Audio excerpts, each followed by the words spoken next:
Hello, my name is Darius Barnes, and it's just a few days, 3 or 4 days till the election, and I just wanted to make a few comments here. I doubt too many people are going to see this video in that amount of time, but I would like to make a few statements for one, I'm in shock at the last 8 years, the Bush years. To me,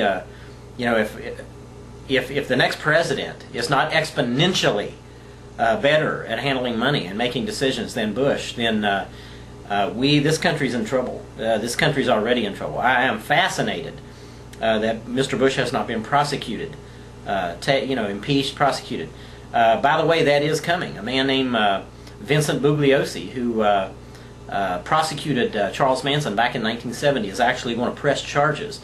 There's actually a whole list of people I won't mention here that are going to make an effort to prosecute Bush. The only thing we can hope is that the upcoming president, whoever that may be, will not pardon them. In my opinion, if they do, that will make them an accessory to his crimes, his many, many crimes. Mr. Bush, over the 8 years, has allowed the federal debt, our national debt now has increased to almost $10 trillion. And I think when he first came in, it was still somewhere around three and a half maybe, which was incredible. That's an incredible debt. Bill Clinton was an extremely bad. I know he gets a lot of credit for being in office during the boom years. The explosion, everybody was doing great, making good money, jobs were everywhere. This was something that people who truly understand the economy, they would know that this was going. A lot of this was going to happen anyway. This was a cycle that was going to take place anyway. Bill Clinton just happened to be lucky enough to be president during it, and as a result of that, he got a lot of credit for that plenitude of the economy being so strong. He got a lot of credit for that, when in fact on paper he's was an extremely bad, spending money, overspending, committed incredible crimes. He should be prosecuted. Bill Clinton and his wife should both be prosecuted. She committed a lot of crimes that was outside of his circles. That's what amazes me. And these are crimes that legislators know about. While Senator Hillary Clinton was running for senator, she committed at least two and maybe several more felonies that were caught on tape. I've seen those tapes.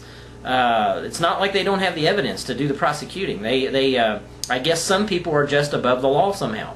And then went on to run for president. How in a country where we've got people risking their lives in these other, to protect the constitutional rights of America, and then we've got people over here breaking the law but running for office, and we allow it? We're allowing it?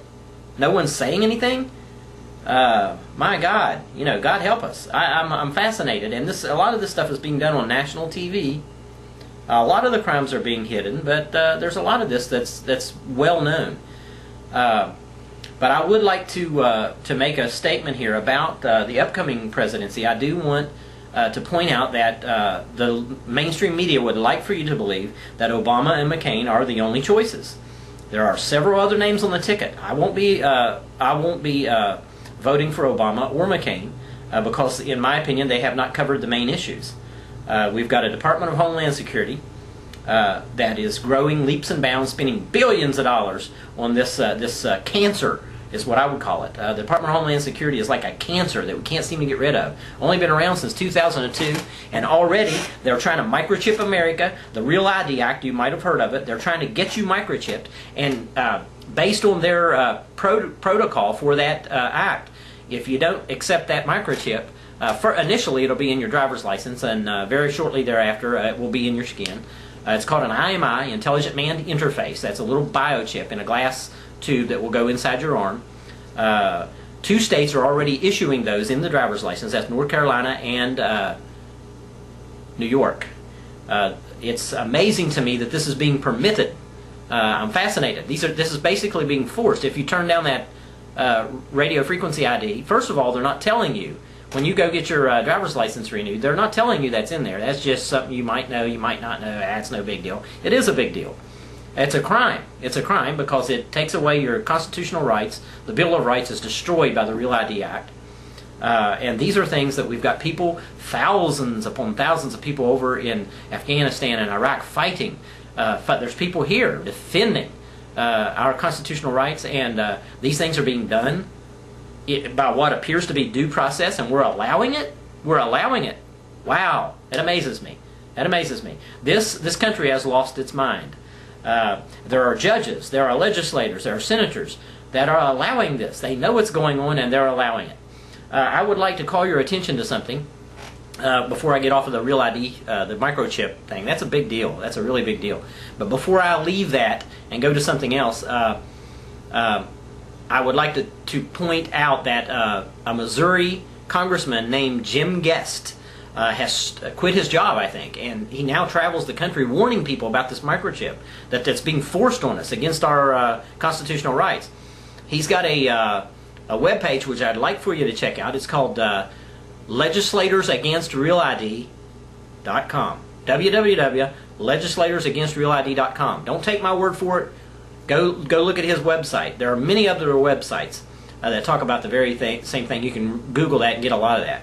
We now are living in an age where crimes are being committed by people we're electing, by people that are, judges and lawyers and legislators, and we're allowing them to get away with felonies and treason. George Bush has clearly committed treason. He was taking us into the Gulf War. Or I'm sorry, not the Gulf War. With this war that we're in. He's taking us into this war, knowing that the agenda was not. That's already been proven. There are several people, McClellan, I can't remember all their names, that have come forward with this information. There are generals in the Army that have come forward, and this stuff doesn't hit the mainstream media too often, but it's there. It's there, and they're exposing Bush. And right now, there's a lot of people that's waiting on him to go out of office because they want to prosecute him. We can only hope that Obama or McCain does not pardon him. We are building libraries for presidents when we should be building gallows. We've allowed the accountability to fall away. It's not there. But now we will prosecute you and me. Oh yeah. If I go out and drive without a driver's license, or I'm do a DUI or hold up a bank, I will be prosecuted. But we can have people sitting behind desks all over America that's run for office, that's spending our money, committing immense crimes. And somehow they're not prosecuted. That somehow they get away with it, and that the evidence is there. Amazing to me, amazing. But I just wanted to point out that Bob Barr is still running for president. He is a Constitution man. He will uphold the Constitution of the United States of America. He is severely opposed to Real ID, to the microchipping of America. He's severely opposed to these things. And just remember, it's not throwing your vote away. If we could get people to realize that what you see on the mainstream media is not your only choices. Obama's not the only choice. McCain's not the only choice. These men are not covering the real issues, and we need to elect people who will. We need to force that to happen. You can do that if enough people are really upset about what they see going on, and they see we're not exercising our voice. When's the last time you wrote a letter, or when's the last time you made a phone call to your governor, or your senator, or your House of Representatives? When have you done that?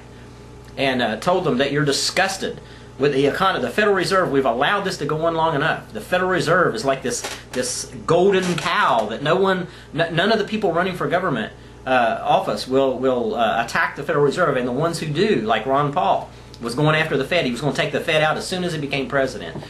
In the next 5 years.